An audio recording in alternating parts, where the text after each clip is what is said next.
All right. Hello, everyone, and welcome. Thank you for joining us. Welcome to today's seminar. My name is Susanna Mack. I am the daughter of Asian immigrants to Canada, and I'm also a cardiologist at UHN Sinai. And I will start this session first with an acknowledgement of the land on which we work at UHN Sinai. There's been a UHN hospital on this land since 1829. Long before that, Indigenous peoples were its stewards. They, as their descendants did, and as we do now, learned, shared knowledge, and healed each other. Ontario is covered by 46 territorial treaties and agreements with First Nations, Métis, and Inuit peoples. Regardless of where we sit today, we owe much to the peoples that have called this land home. For thousands of years, it has been the traditional land of the Huron-Wendat, the Seneca, and most recently the Mississaugas of the Credit River. Today, this place is still home of many Indigenous peoples from across Turtle Island, and we are grateful to have the opportunity to live and work here. So to get things started, I just wanted to refresh your memories. I was very pleased to have been invited by the UHN Research Inclusion, Diversity, Equity, and Accessibility, the IDEA Committee, to host a seminar where we discussed some of the challenges that women and non-binary scientists face when advancing their research careers. And there is a recording available of that session. From that seminar, I'm very pleased to welcome back Dr. Moira Capral and Dr. Serena Sorab. Dr. Capral spoke about action items to support women researchers, and Dr. Sorab spoke about the impact of infertility on women's careers. And I was just saying, interestingly, many of you may have seen the news item that New Zealand just approved paid leave after parents suffer a miscarriage. So great progress.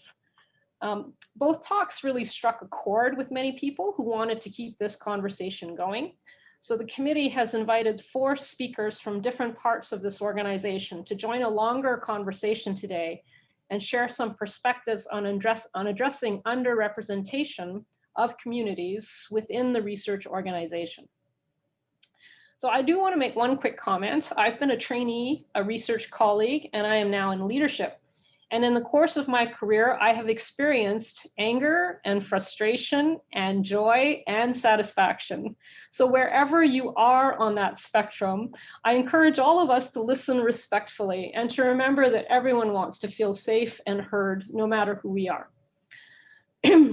So we are joined today. So what I'm going to do now is just introduce some of our participants briefly, and then just let you know how it's going to start or what our format is, and then we'll get going. So we are joined today by Sheila O'Brien, who's the Executive Vice President for People, Culture, and Community. Sheila has had multiple senior executive and leadership roles in the university sector. She also has an extensive board governance career as director for several corporations across Canada, including serving on the founding board of Mars for 10 years, and notably as the founding co-chair of the board of the Canadian Centre to End Human Trafficking. And she has a long track record in areas of human rights, women's issues, education, health, and welfare. Dr. Brad Wooders is the Executive Vice President for Science and Research at UHN, just a little job. His research program is focused on tumor microenvironments and cell signaling, patient prognosis, and personalized approaches to treatment in pancreatic, breast, brain, and head and neck cancers. And he has been a strong ally and advocate for the IDEA Committee and its work and initiatives. Dr. Emma Bell is a postdoctoral fellow and bioinformatician at the Princess Margaret Cancer Center in the lab of Dr. Daniel Di Carvalho. And this science combines biology, statistics, and information engineering to ask clinically meaningful questions from genomics data. And Dr. Bell's research is aimed at improving gynecologic healthcare outcomes for women, non-binary, and trans people. And Dr. Laura Devaux rounds out our speakers. She holds a PhD in rehab sciences and trained in physical therapy. And she is a health systems and policy expert and scientist at the Women's College Research Institute. And her research centers around understanding what works best for whom and how to optimize impact, maximize return on investment within the Canadian healthcare system. She has also studied the role of leadership in healthcare, the perceptions of healthcare providers around professional development. So I want to welcome all of our panelists today for being here. And what we're going to do is we're going to start with hearing a little bit about each person's experiences and to share their perspectives on the culture of inclusion in medicine and medical science. We'll follow this with a question and answer period during which we'll have a conversation based on questions we receive from the audience. So please go ahead and put your questions in the chat and I'll try to monitor it the best I can. And I believe we're going to start by hearing from Emma. So Emma, while you are getting set to go, I myself am going to go on mute. Emma, are you here? Hi. Or sorry, yes, we are starting with Emma, yes. Hi, hopefully you can see me. Okay, so shall I just get going? Right.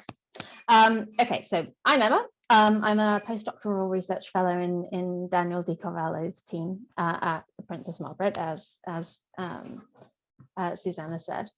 I want to start by giving a sort of a more rounded introduction of who I am. So I'm a British person. I am mixed race, Sri Lankan and English. I'm queer. I'm non-binary. I use they, them pronouns. I'm from a low-income background. I'm a first-generation graduate student, and I also have depression and anxiety. So some of those ways that I think about myself are more obvious than others. For example, people often correctly guess that I am British. I think it's really important to make visible these identities so that other people who are of similar identities can see me and a community can form in my local work environment. And I want to give you an example of why I think that's important. During my PhD, I suffered quite badly with the depression and anxiety, and to the extent I had to take a small break. I found that experience incredibly isolating, which is why I was so shocked when I was well to learn that actually 1 in 2 graduate students experience mental illness. So while I'd been sat in the lab office feeling so alone and ashamed, half of those around me had been experiencing the same thing. So yeah, once I was well, I made a point of speaking openly about my mental health.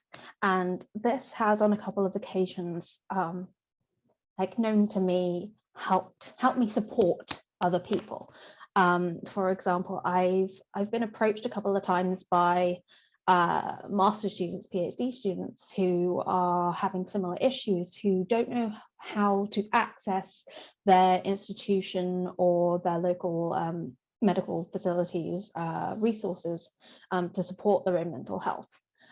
So by being open about that, I was able to support those students as they tried to get well. And I'm really proud that I was able to do that. As part of my introduction, I wanted to run over some definitions.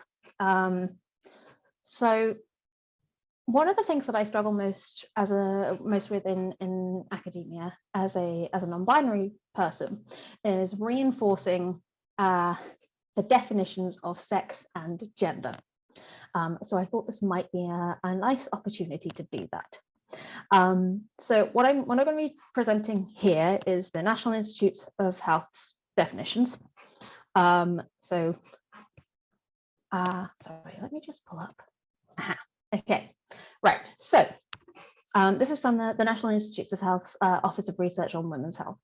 And they describe sex as the biological differences between females and males, including chromosomes, sex organs, and endogenous hormonal profiles. Sex is something that is registered on birth based on appearance of genitalia. Although traditionally considered binary, we see wide variation in human sex, and intersex people are born with sex characteristics that do not fit the typical binary notions of male and female bodies. And intersex people are as common as redheads, which I think is something that's important to remember. Gender, on the other hand, is a social concept. So the NIH describes gender as socially constructed and enacted roles and behaviors which occur in historical and cultural contexts and vary across societies over time. So gender is something that we do and something that we feel, as opposed to sex, which is our biology. Now, gender is influenced by biological sex, of course, but it's also heavily influenced by the media, our interpersonal relationships, our culture, and our history. And the very first place where you get a strong sense of what gender means to your little part of the world is from your parents. So as with sex, in Western societies, gender is traditionally considered a fixed and binary thing. But in reality, gender is something that is a fluid and exists on a spectrum. And many cultures, aside from ours, do recognize that, do have historical and culturally embedded concepts of gender fluidity and a third gender. Okay, so that's what I wanted to say about sex and gender. And I do think it's really important in academic medicine that we use these terms correctly. It's important that we are precise and accurate when we are talking about human bodies and human experience. That's the first thing that I wanted to ramble about. Okay, the next thing that I wanted to find was intersectionality. Okay, so intersectionality is a concept. It's the concept that these different identities are not mutually exclusive. They interact with one another. I think a really good example of that from this week is Equal Pay Day. So Equal Pay Day is a US thing that happened earlier this week. And it's the idea that for US men, they work from January 1st to December 31st of a year, and they earn X. For women to earn the same amount, they have to continue working until, I believe this year it was March 24th. So yes, women in the US earn less than men, but if you stratify women based on race, okay, well, I'm not sure whether I'm reflected, so apologies if I'm going backwards, but okay, you've got men, they earn this much, women, they earn this much, white women earn this much, black women earn this much, Latino women earn this much. The intersecting identities add to the complexity of our experience. The last thing that I wanted to mention, I have no idea whether this has been 10 minutes or not, which is what I was allotted, so apologies. I'm hoping that somebody will tell me to stop talking if I need to stop talking. The last thing that I wanted to talk about is like my personal experiences, my friends' experiences of academia. So the one thing that has come up in conversations that I've had recently is it's a couple of people that I did my master's degree with, Marie and Liza, and they both recently got married. And they're now thinking about having children, and are looking at the return to work grants that are offered in their region. And they're wondering if it's realistic for them to consider having children right now and be able to continue having a career. So those are decisions that they're actually having to make, and things that they're having to consider right now. And I feel like that's a huge part of where the women in my sort of area are. The other thing that affects us on a daily basis, I'd like to say, is microaggressions. So microaggressions being, and I'm sure you all know this stuff, but just making sure that we have definitions in line so that we're all reading off the same hymn sheet. Microaggressions are there are these small actions that evidence that you don't belong here. Like these small things that like the assumption that women can't be coders, and how that it expresses itself in everyday language. And it's the constant weight of these collected actions that make people who live with marginalized identities just exhausted over time. So yes, I think that was everything that I wanted to ramble about, and I hope there was something sensible in there. Emma, thank you very, very much for sharing. And actually, I really do appreciate how personal that you've made this for us. But I also really appreciate definitions, right? We can't really talk about inclusion unless we have some competency in language and what the scope of this issue is. So I also thank you for that. It does make me also think what you talked about is a little bit about having your voice heard, and it is a challenge to have voices heard in an organization as big as UHN. So that might be something we might discuss later. Our next, I think we're going to Laura next. And I love Laura because she is a person in chat, which I do love, because I do think that that is one of the powers of this, this particular platform. I already introduced the speakers at the beginning, but they may want to just remind us who they are. And Laura, are you ready? I'm going to pass it over to you. I am, thank you.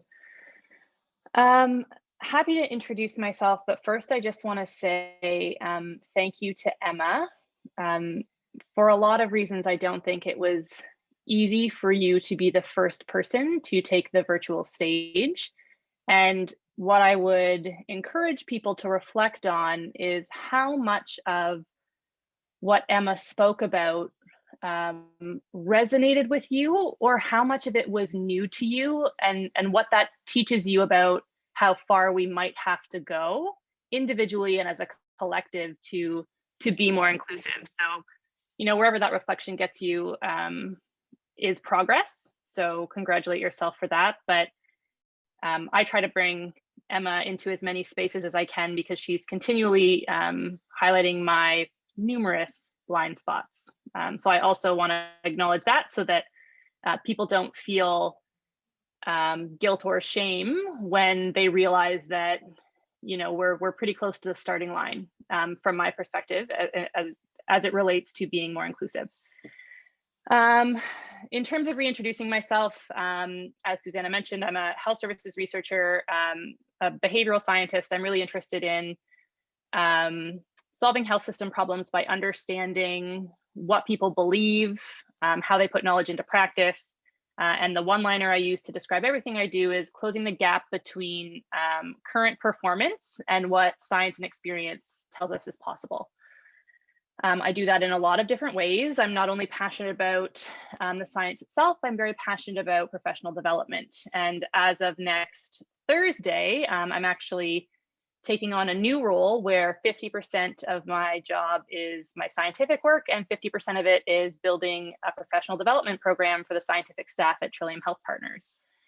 So I'm really excited about that. So I'll sort of bring those two lenses to the conversation today. I didn't plan ahead for this because I thought I would just bounce off of what other people had said, but there are a couple key points I want to bring up from my experience. I am a white woman. I come from a sort of working class family and have was the first of my 4 siblings to graduate from university. There was since then a second. And by all intents and purposes, I have almost every aspect of privilege I could have. That being said, here are the few things I can point to from my experience. And the first one I think will resonate with a lot of you. The first is my experience of imposter syndrome, and bear with me for a moment. You know, I think it was the worst in graduate school, but never really went away. It's this constant feeling of, when are they going to figure me out? When will the other shoe drop? And, you know, when will they fire me, kick me out of the program, realize I'm not good enough to cut it? That hasn't happened yet. And every time I say it publicly, I wait for it to happen because I've now acknowledged it to the world. And every person I speak to, no matter how they identify or how accomplished they seem to be, there's part of what I just described that resonates with them to varying degrees. Some people feel it quite intensely and some people feel it less so. And over time, I've realized through a lot of reflection that there's part of that feeling that comes, you know, internally, but quite a lot of it comes from biases and structures within the system. And so we can focus in on academia. It's the success that I see. It's who I see in positions of power. It's that, and this is changing. I'm going to be black and white just for the purposes of making a point. It's that people often only talk about their professional selves. They don't bring their personal selves to work, and that's a personal choice.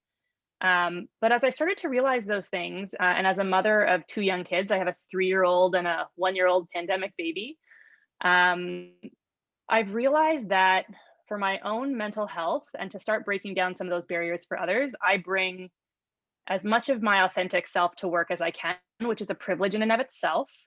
And I'm as transparent as anyone would like me to be. There are days where when I don't have it in me. I seriously debated showing up to this panel in a Lululemon sweatshirt because that's what I was wearing about 15 minutes before this started. And I went and put on a nice sweater so that I would not stick out on the panel. But all that to say, I think that, especially in the last year, showing up as who you are in whatever way is authentic to you helps other people do the same. And when you're in a position of leadership, being explicit with others that you value who they are authentically and creating opportunities for them to express what they might need to show up authentically at work is how we can start to break down those barriers around imposter syndrome and being just as, if not more, just as open with our praise and recognition of what people are doing right, even if it's recognizing when they've made a misstep, like Azadeh just did in the chat as Emma was speaking, as we do in terms of talking about, where are our gaps and where we need to develop. So the takeaway point there is that I think a lot of people can relate to feelings of imposter syndrome, but the further I get into my career, the more I realize that what has made me feel that way are the narratives that I see around me and the structures that are set up and the sort of nonstop working all the time mentality, which, to be honest, I probably contribute to a lot of the time.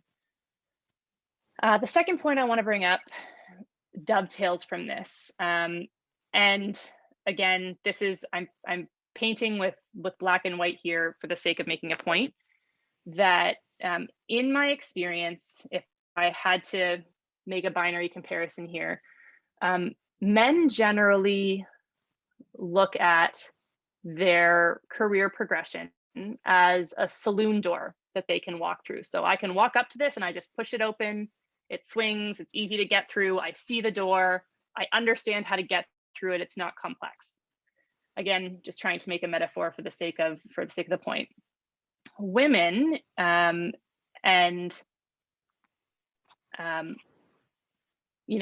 I imagine magnified for different aspects of intersectionality and gender identities, sometimes can't see the door at all. Sometimes that door looks like a vault. And in extreme examples, it feels like you're in an escape room where you have to look around and try to find the clues that will tell you where the key is so you can try to open the door. And so you can appreciate in those 2 different examples, again, which I have oversimplified, how it can feel even more daunting to think about career progression when you either have to conform to what you see around you or figure out how you operate within that system in order to get through the door.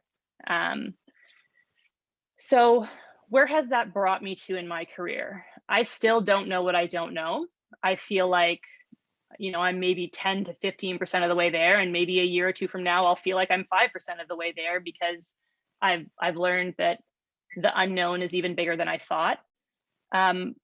But what I have in terms of a solution from my point of view as a leader is we need to create a culture within our teams, with our colleagues, within our institutions, where it's psychologically safe to make mistakes, to show up authentically at work, and to speak up about the structures, interactions, processes that create relative disadvantages for some groups as compared to others. I don't know, no one person does know what all of those structures are, which is why it's a collective commitment to that progress that I think we need to get to, so that all of the different layered aspects of intersectionality that Emma pointed out don't become a collective burden for the people that identify in those ways.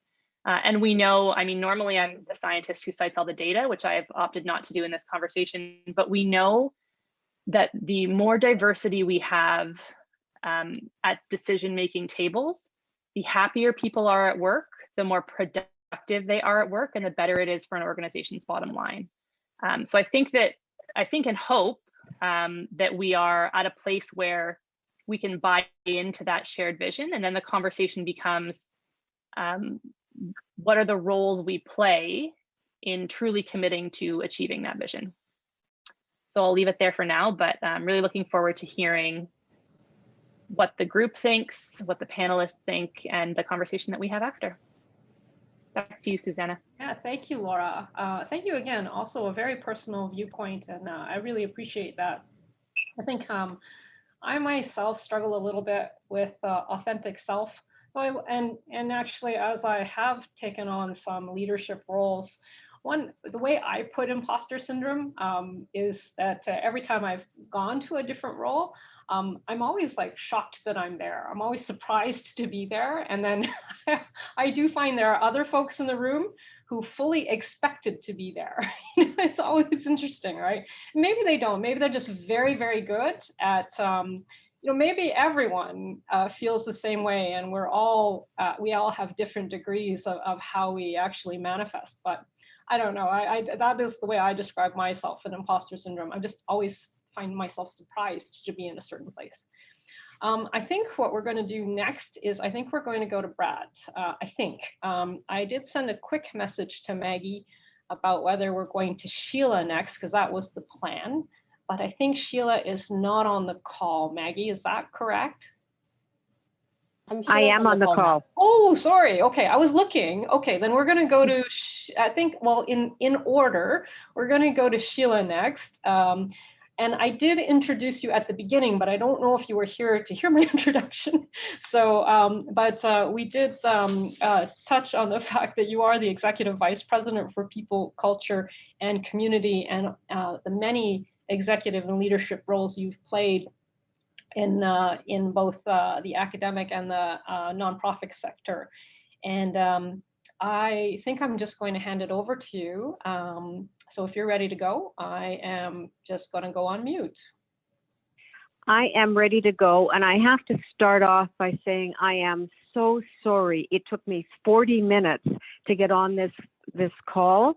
And the first 35, I was trying to get on Zoom and I just couldn't. So talk about an imposter. I can't even get on Zoom.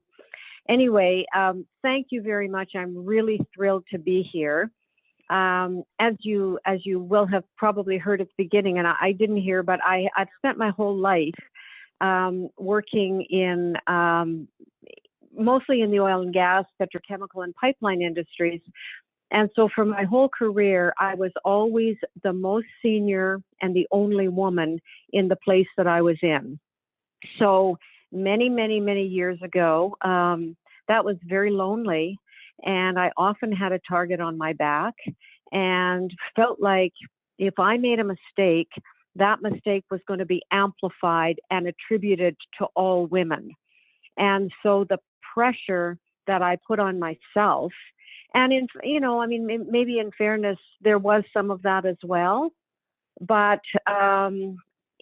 I had to spend an awful lot more time doing my job than a man would have, because I had to use an awful lot of my energy trying to overcome all of this feeling of hyper responsibility for women and for my gender. I've had a wonderful career, and I'm just absolutely thrilled to be here now. I've not worked in healthcare before, and I love it. But I just wanted to spend a couple of minutes talking a little bit about about structures and about how it is that that women become disadvantaged in organizations. The construct that we're working with now was developed in World War II, right after World War II, where men came back from the war, and the idea was that men would go out to work, women would stay home, have babies, take care of the babies, and there were, everybody had a discrete and defined role. So the men were out working and the women were doing everything else. When women came into the workforce, none of that changed. The construct was the same. We met around hours that, had been designed earlier, with no worries or no thoughts about childcare, about elder care, about homemaking, about all of the million other things that women were doing. And so, while men were able to do their jobs as discrete individuals, women had to be professionals in the workplace, and mothers and caregivers and housekeepers and therapists and all of the rest of those things. And so, we all understand and we all know what that has felt like. But now we're having an inflection point, thank goodness. The one good thing that's coming out of COVID is that we're redefining the shape of work, where we work from, how we work. And so the fact that now and Brad and I coincidentally are co-sponsoring the remote work policy, which is going to change all of that. So that's a really important thing. And it allows for all of us, I think, to work differently.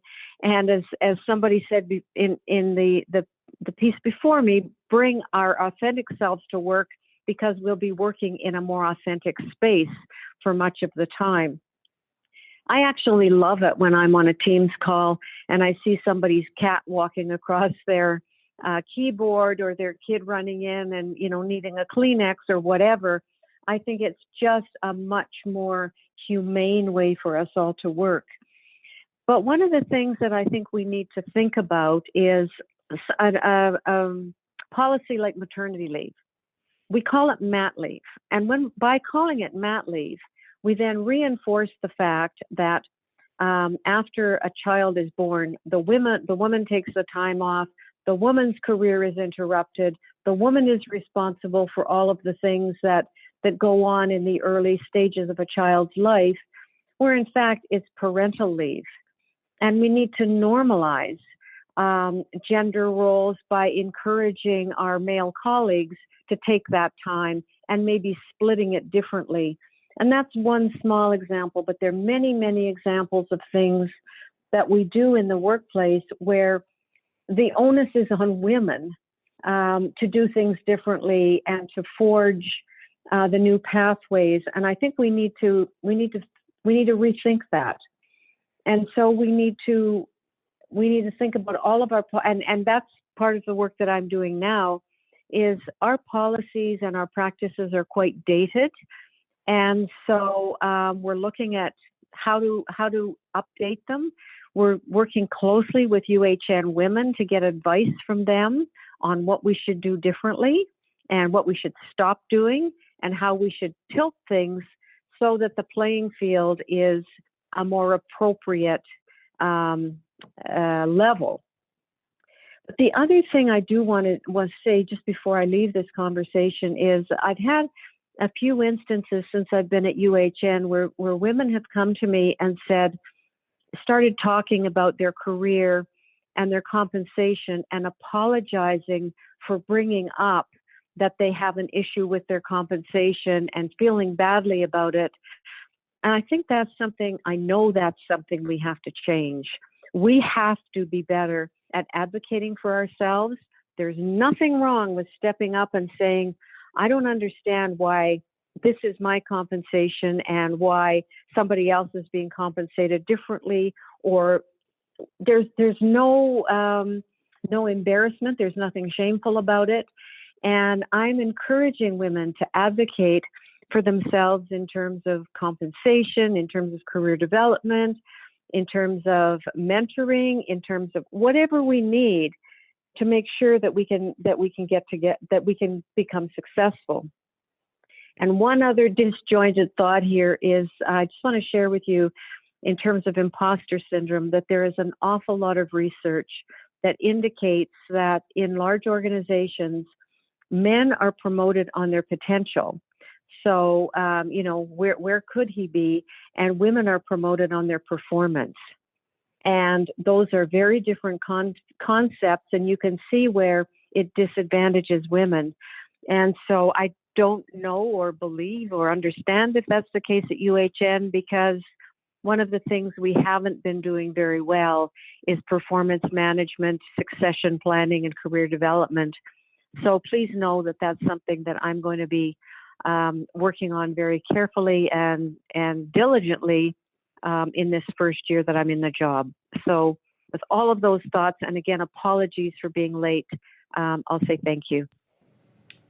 So thank you so much, Sheila. That was terrific. It actually came up at our last session as well, this concept of actually not understanding how to advocate for yourself, and particularly with respect to negotiation. So I wonder if it's possible or to talk about resources for actually coaching people as to how to negotiate, right? I think negotiating for salary, what's fair. I mean, obviously, we all expect things to be transparent, which we hope that will happen. That being said, we actually do have to speak up, right? We have to advocate for ourselves. So, and many women and many people in general often talk about the fact they don't know how to do that. They don't know how to negotiate. So with that, so maybe we can talk about that later as well. So with that, we're going to move to Brad. So Brad, I really welcome you here today, and I really thank you for coming, because I think, you know, there's obviously today you're outnumbered. So, and you know, I really do appreciate your joining us today, and my understanding is how supportive you've been of this initiative and this work. So with that, I'm going to turn it over to you. And look forward to hearing what your story. Well, thanks, Susanna, and I do want to thank you for the invitation to participate here. I have to say, when I was first asked to do so, I suffered, you know, some imposter syndrome of myself, because, you know, I'm not sure I quite belong from a point of view of an expert or an expertise or a lived experience, and I sort of wondered, what is it that I can really add to the conversation. And, you know, listening to everyone, you know, you know, and reflecting on my own experience, you know, I do come from a position of privilege. I'm a white man. I grew up in Canada in a great family. I had the opportunity to go to university. And I had lots of people looking out for me and mentoring me and helping open doors into new positions throughout my career.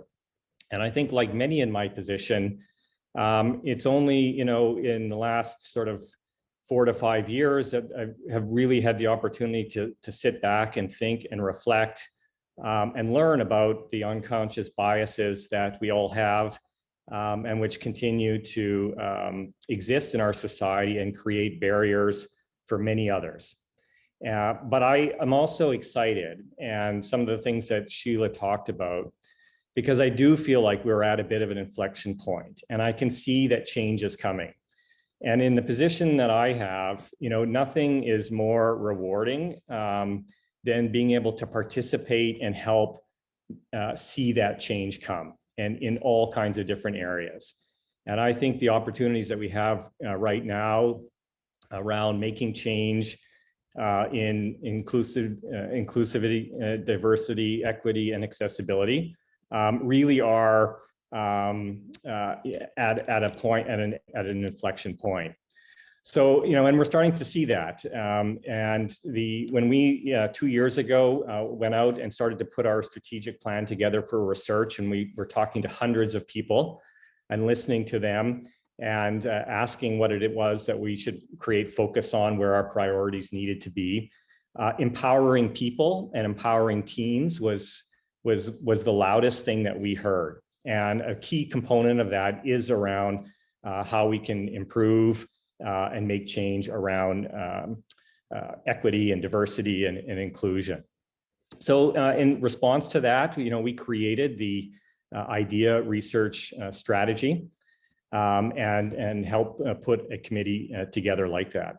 And I think, more than anything, what I want to hear today and why I'm here is around two issues. One is it's to continue to help facilitate learning and understanding of what changes need to be made.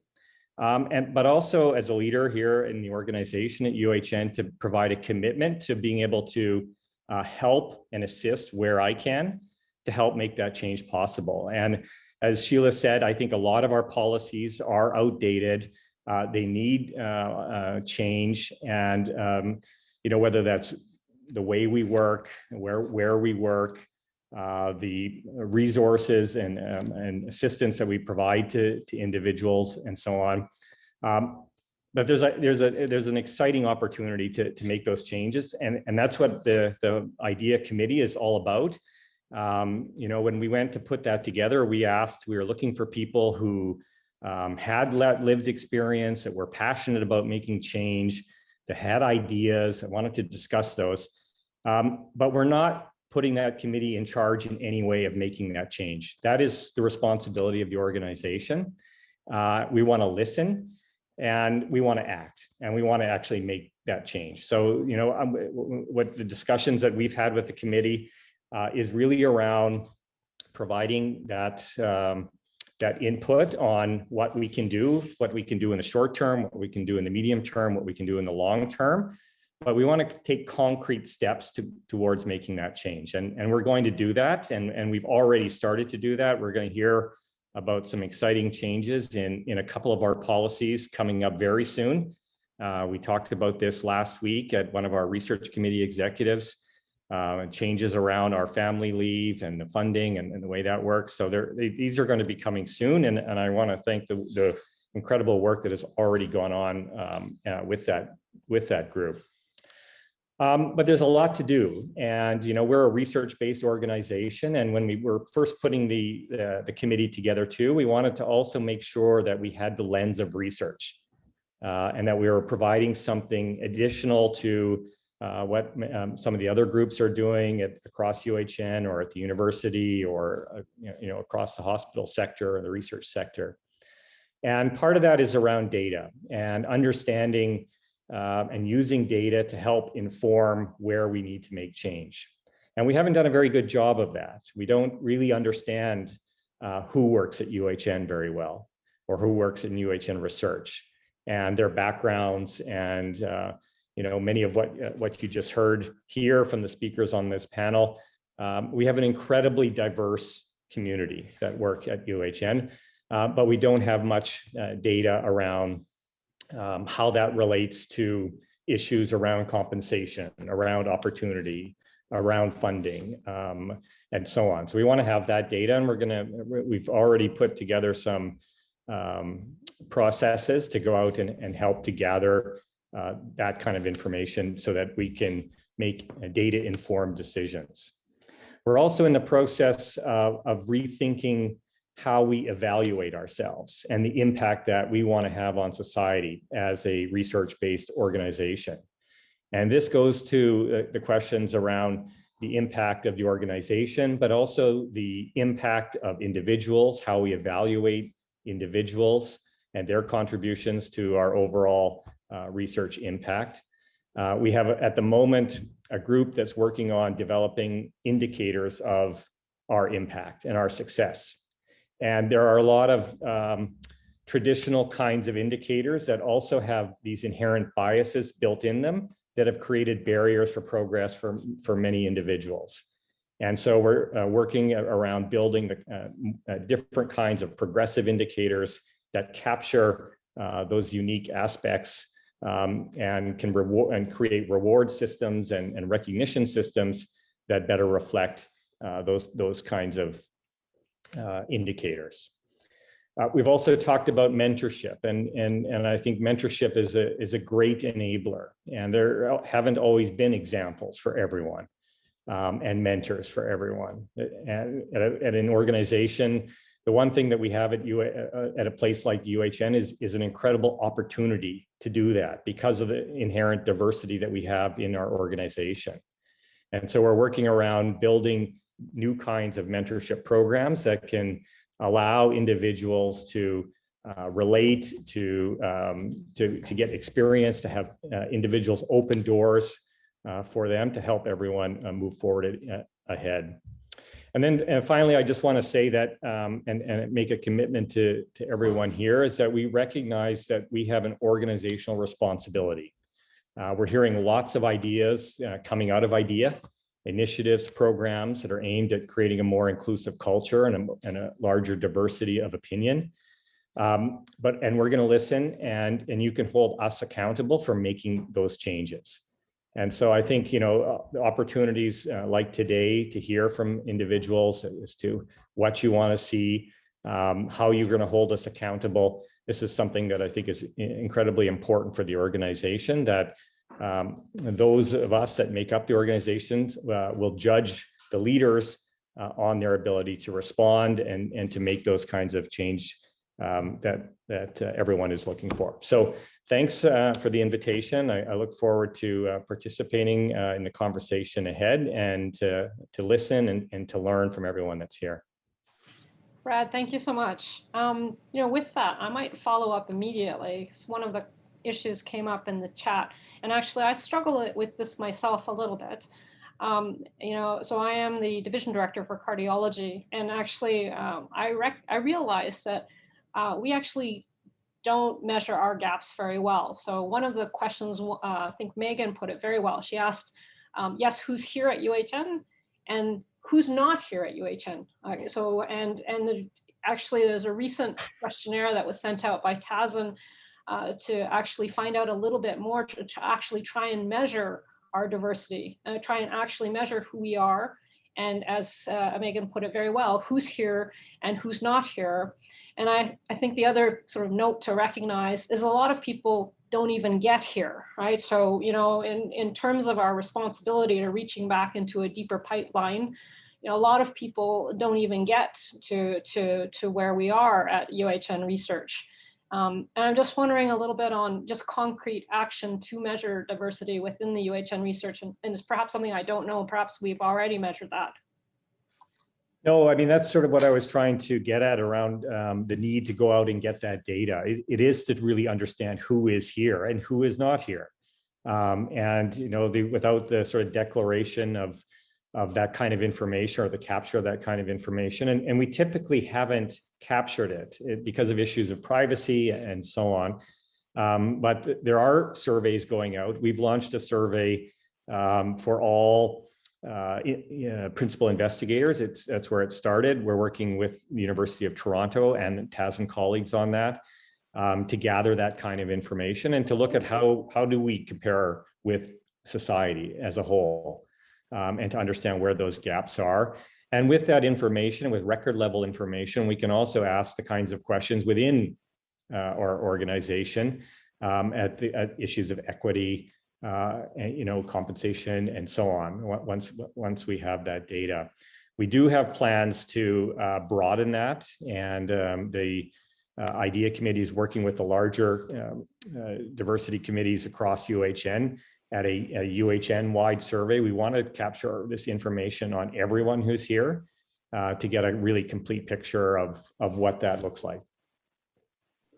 So, Brad, if I could just piggyback here on that, the UHN-wide diversity survey is going out in the fall, and Jackie Silvera is leading that effort, but she's getting a lot of input across the organization. So once that survey will just be the first piece of it, and once we do that, then we're going to dig deeper.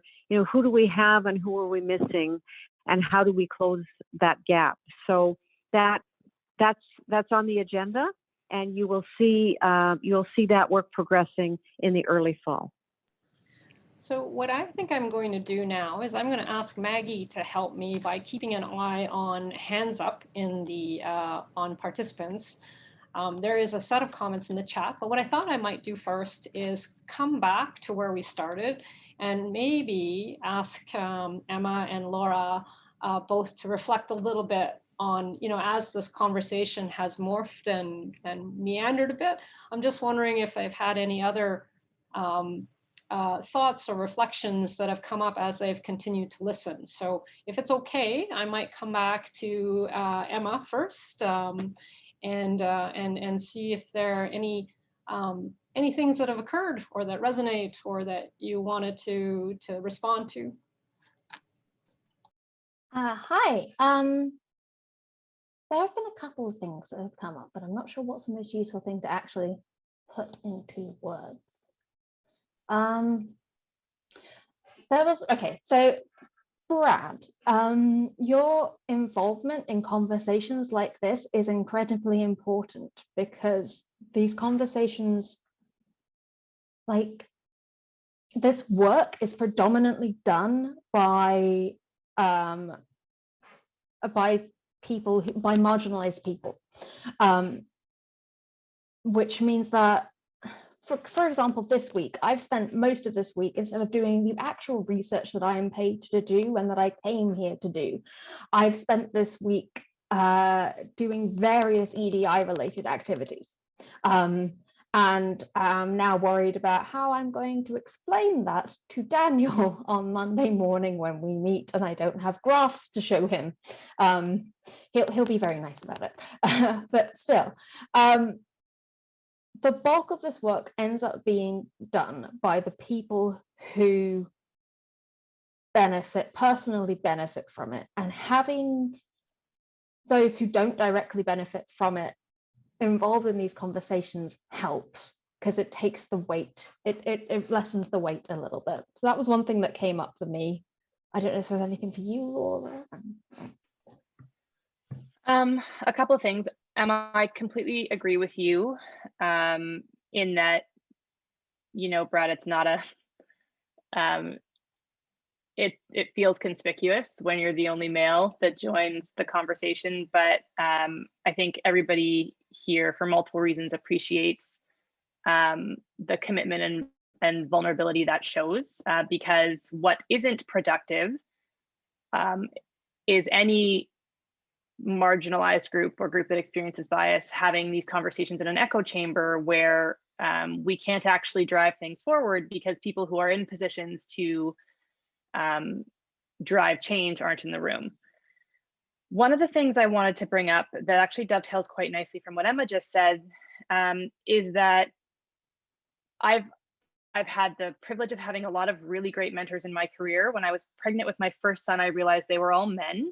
And it was actually at the suggestion of one of my mentors who said, he was thrilled for me that I was pregnant, but said, I can only navigate you through part of this. I've never had a baby myself. I don't know what it's like. So I really think you should connect with someone in the scientific community who's had to navigate this before, so they can, tell you their experience and you can take that in and decide what that means for you. And the reason I bring that up is because often, and this also relates, Susanna, to the point you brought up about women not feeling like they're confident in negotiating. If we, as women or as racialized minorities or whichever aspect of the privilege and power wheel that Emma shared on Twitter, whatever aspect of that you identify with, if we don't have access to mentors to help us develop those skills and think through those things, then just as Emma sort of painted the picture, that work just falls on our own shoulders, and it competes for your energy and attention to do the job that you're paid to do. So then it just becomes that much harder to advance. You can try, UHN is a huge organization, but for a lot of people, you may not feel like you have access to mentors that you can relate to in your department, for example. And the women who are in positions to be mentors don't have the capacity to mentor everyone. And often that mentorship comes at the expense of finding time somewhere else to meet the requirements of your role.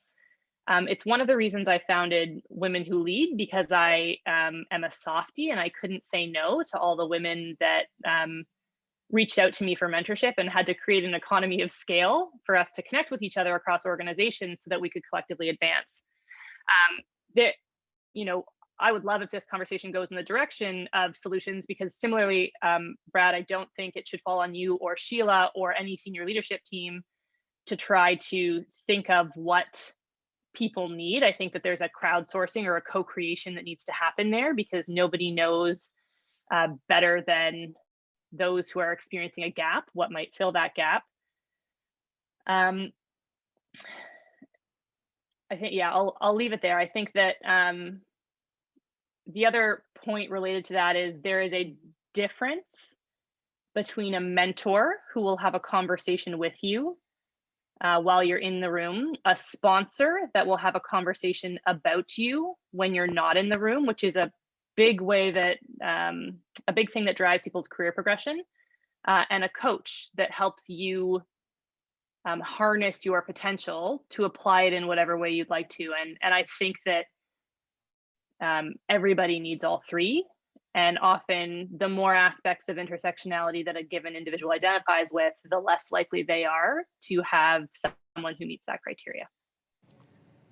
So I wanted to move to Serena for a few minutes, because she's one of our panelists, and one of the reasons we're having this session is the talk that she gave really struck a chord, Serena. I had quite a few people reach out to me just to tell their story, right? I don't think they realized that they had a story to tell, and what Serena talked about was the effect of so we talk a lot about the many roles that we play as parents.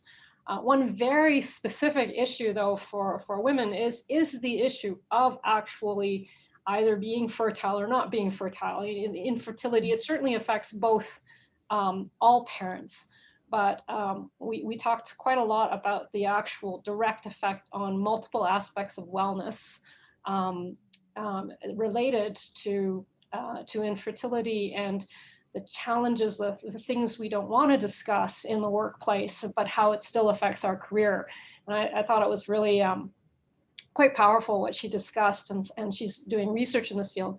I just wondered if she had any reflections as she's been listening to some of the discussion today, or any questions specifically for the other panelists, or in general for the crowd. Serena, I'm gonna put you on the spot. Sure. Thank you, Susanna. I just want to thank everyone for sharing their perspectives. It's been an amazing session, and so I'm the actual imposter here. I have no connections to UHN, and no connection to medical field. But I really admire what is happening with this diversity and inclusion initiative, because in many organizations these are just token roles, symbolic positions that get filled and never anything gets done. And of course, a lot of many of the issues that are being discussed resonate with me. They're rooted in, thankfully we are seeing some research in different domains related to all the issues that were discussed. I would like to particularly build on the notion of bringing your whole self to work. And so just before, I'm collecting data on infertility. We are doing interviews with women who have gone through infertility, and an hour before this session, I had one of those interviews. And the woman who was sharing her experience specifically talked about this, that, well, I don't think I can bring my whole self to work when I'm experiencing infertility because of the stigma, because I have to hide it. Otherwise, I will be passed over for promotions. I will pass over for opportunities, and the difficulty of being at work.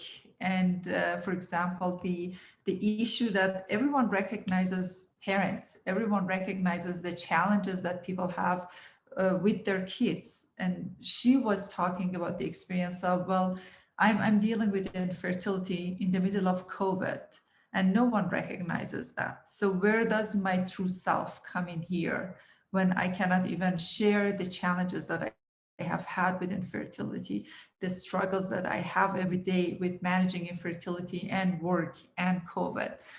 So that's So that's certainly something that, and as Emma was very thoughtfully mentioning, the issue of intersectionality and how that relates to bringing your authentic self to work.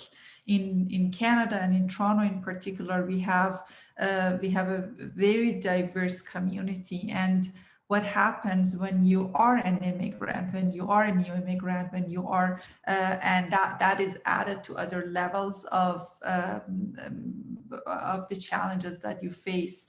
These are very interesting topics to talk about, and for many of those we don't have the proper answer. But what is important is that, as it was mentioned earlier, this is a very good time. Like, we see big movements, we see things getting started, and the awareness around these issues is the first step that we need to take to help resolve some of these challenges.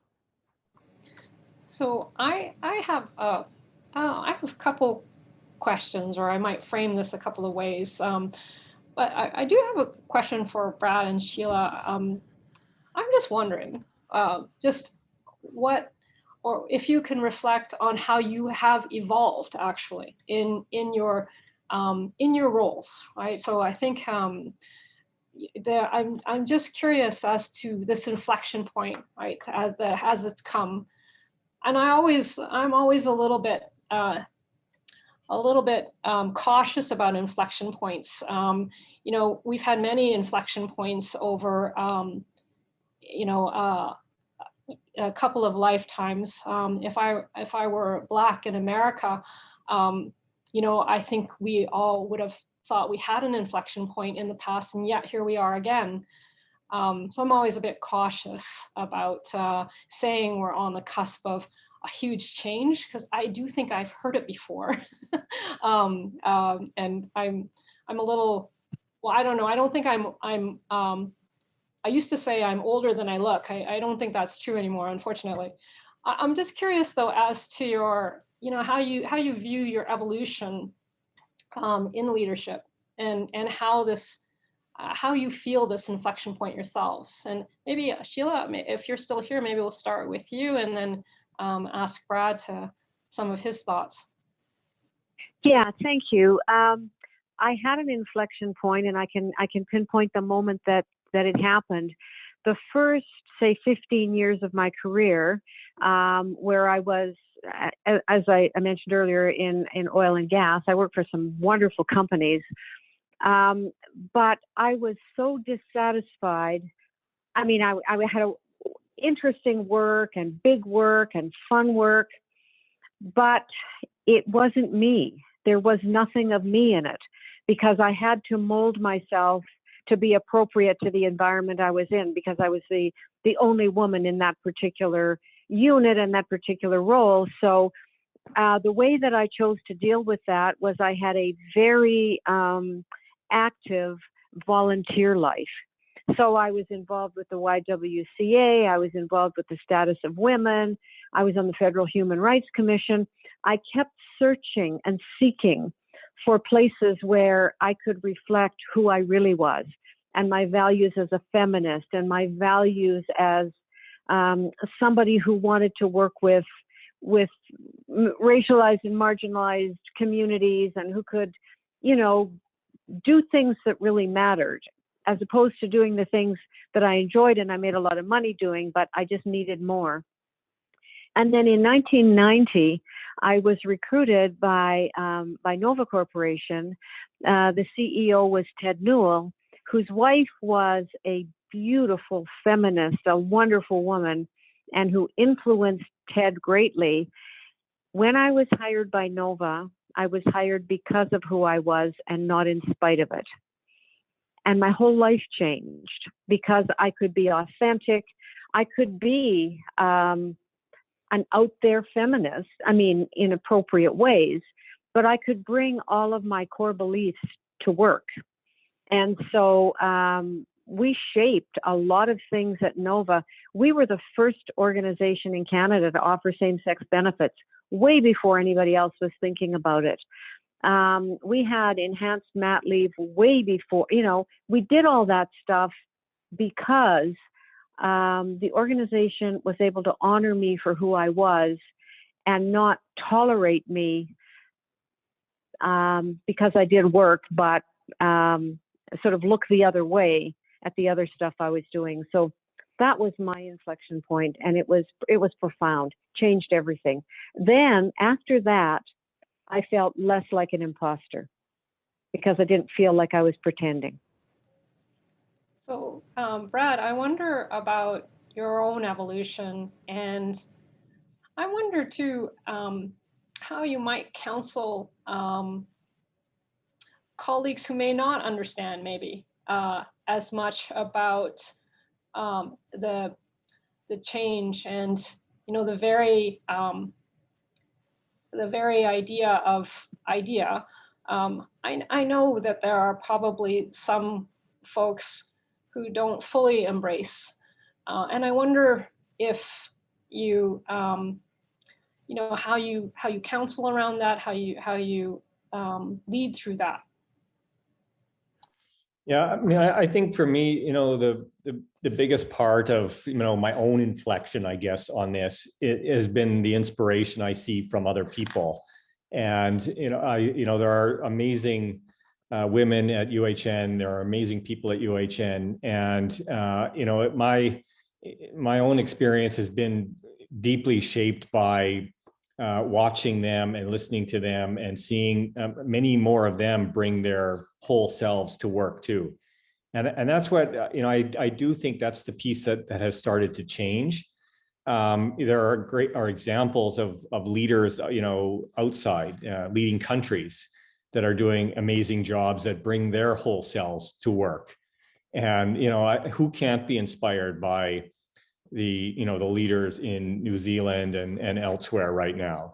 I think it's a wake-up call for everyone. And I also sort of reflect on the way this has often been done, where the onus for making change or identifying what's needed is actually placed on individuals who are experiencing that kind of inequity. And I'm sensitive to the fact that that's not the way it needs to be. And that the organization, should hold that responsibility. But as I said in the beginning, I guess what I'm excited about is actually having the opportunity to help be part of that. And I don't profess to know what those answers are, but I do think that we have the talent in our organization and elsewhere to learn from, to listen to, and I do think that the organization and society a little bit more is a bit more ready for this. And so that's why I sort of think it's actually exciting, and that we can make meaningful changes going forward. I don't mean in any way to minimize what those challenges are. I don't think they're going to go away, but I do think we can make incremental progress through the commitments that are there. There will be resistance for sure. There's a famous saying that nobody ever changes; they just get old and die, and we replace them. And to some extent that's true.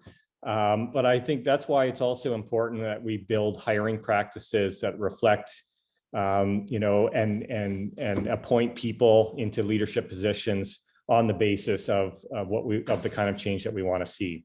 And that's something I think that has also changed quite a lot already over the last several years, and it's why it's important that we embed these kinds of ideas into everything we do: how we evaluate people, how we hire people, how we promote individuals, I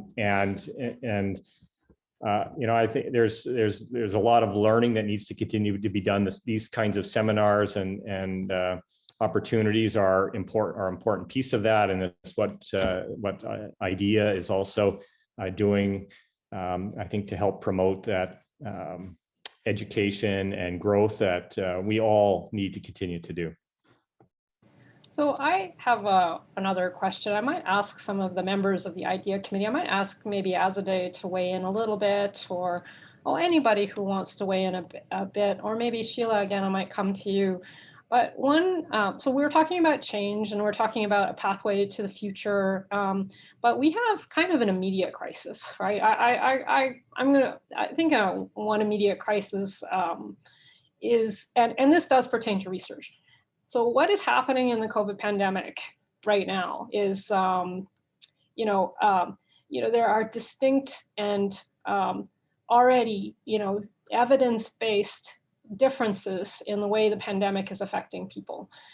Certainly, it is affecting Black and Brown and Indigenous people in a certain way, well, in a very profound way. But just in terms of the world we live in the research community, clearly there are differences in the productivity actually between women and other individuals who, for whom the COVID pandemic has really affected, for example, the ability to work, right? Because you have to stay at home to care for children, care for parents. I wonder, if we could speak a little bit about what directly we can do and what we have done at UHN to address that. And I'm not sure if, well, Azadeh, maybe I'll come to you just for your thoughts on the matter, just because I know that, that you're a parent of small children and it has affected your work schedule, I'm pretty sure, as it's affected many people's work schedule on this call, both all parents. But I'm just wondering your thoughts on it. Is there anything that we could do or should do better?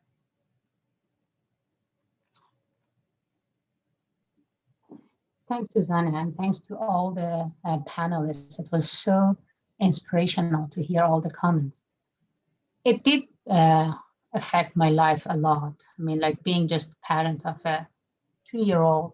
And that's why I talk about her a lot, because I think it's important to acknowledge that my performance was completely different before October 1st, that she wasn't going to daycare, and after October 1st that she started going to daycare. So there was an extreme change in that. Even now, I mean, she is in many of my meetings, and it's hard to not include that in what happens in our life.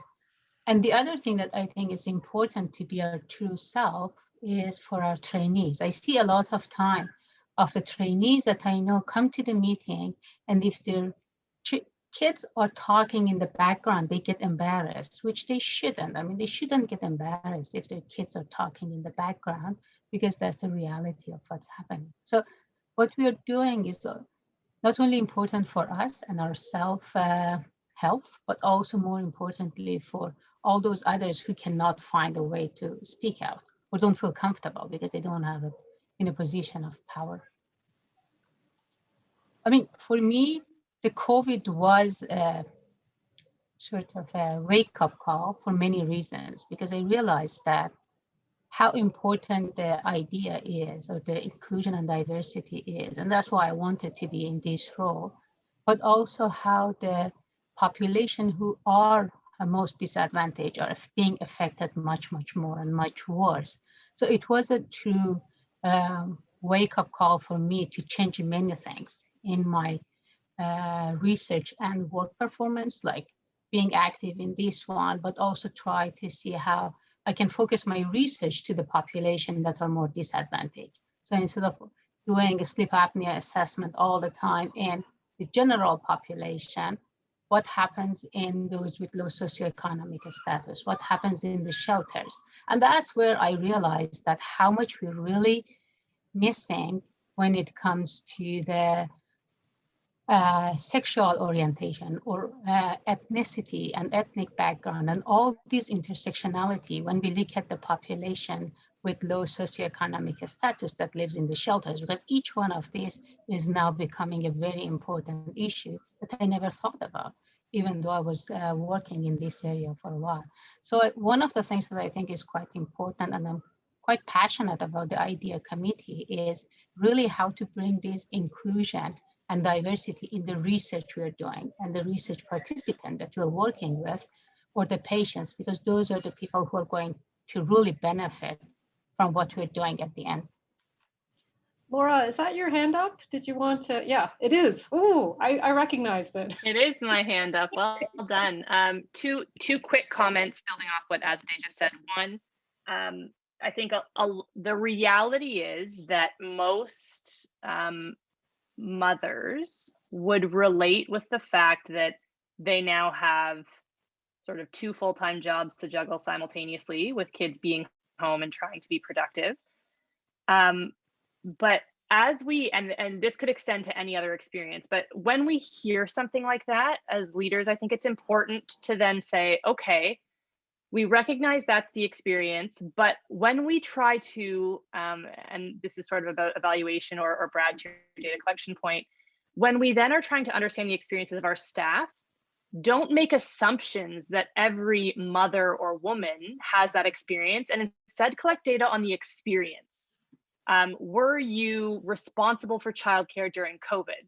Instead of asking, are you a parent of young children, and assuming that those experiences are connected, generalizing Azadeh's experience to every woman.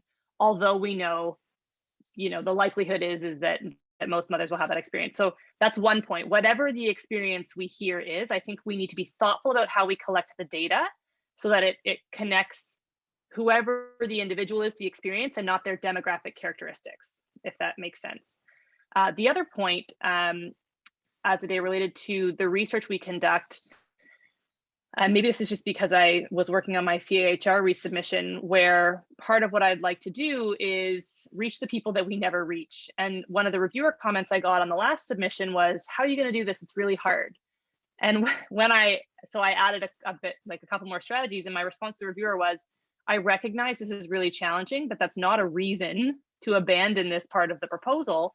And I welcome suggestions from the committee, alternative suggestions from the committee on how we might do this, because it is the biggest challenge we have in research, is recruiting the people that we don't typically recruit or who don't engage in interventions. The reason I bring that up is because I think when we're in research, when we're thinking about impact and productivity, you can't equate, like, those studies will take longer and will have less participants because it is more challenging to recruit a different demographic than we traditionally see. And if there's a way we can build that into our metrics or recognize that, then it builds not only a more inclusive environment for staff, but it means the work that we're producing as an institute, I don't work for UHN, but any group, reflects the population that you're serving. So there's also that trade-off to think of there.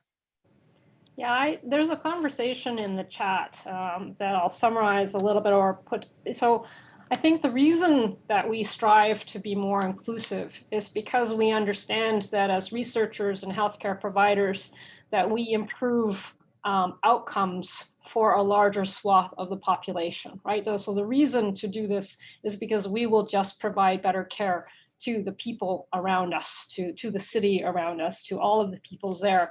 So that this is why it, so there's a chat in the chat box, there is this idea that this is a core competency of what we do, right? This isn't because we're interested or because we think there should be a change. I think that it should be a core competency. And there is discussion in the box that some of the people who perhaps require it are not actually here. So again, it's we're speaking to each other, and it's a great and safe space in that I am glad that we can have these kinds of conversations because you do feel safe. But it's true that some of the people who start to need to hear this are not here. I do have one sort of interesting just observation. I just wonder what other people think.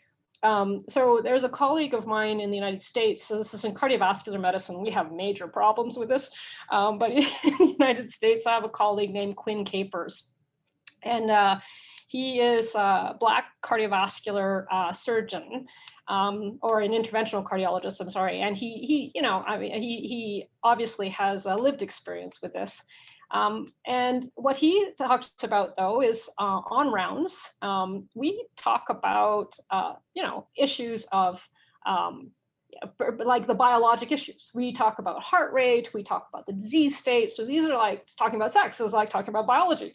And he actually advocated, and I thought this was a great idea, that just like we have the biological disease-based rounds, that we should also make sure we talk about systemic bias and racism, or whatever it is that has also led to poor health outcomes for the patient that's in front of you, that we talk about who they are and why, perhaps, what the systemic factors are that led to that patient being there. And he talked about introducing on a regular basis a systemic bias and racism rounds. And I think I thought it was a very good way to start to introduce that as a core competency. I think Emma was going to say something. I mean, I'm not, am I right, Emma? Or are you going to chime in? No, I did the clap reaction because I thought that was lovely. I do have a bunch of random things that I wanted to add. If there's time, I don't know what the plan. No, you were the first, and I think you should be the last. So oh my, yeah. Okay, so first point, I'm not the Pope of non-binary people. I can only tell you how to make UHN a better place to work for me as a non-binary person, not for everybody as a non-binary person who works at UHN. So it's really important that when we're putting into place these measures, we are getting the opinions of as many marginalized identities as possible. And I think it's really important to bear in mind that a lot of those people are going to be jaded. They're not going to want to engage because they've seen efforts like this that have been insincere and ineffective, and they're tired and they just want to get on with their work.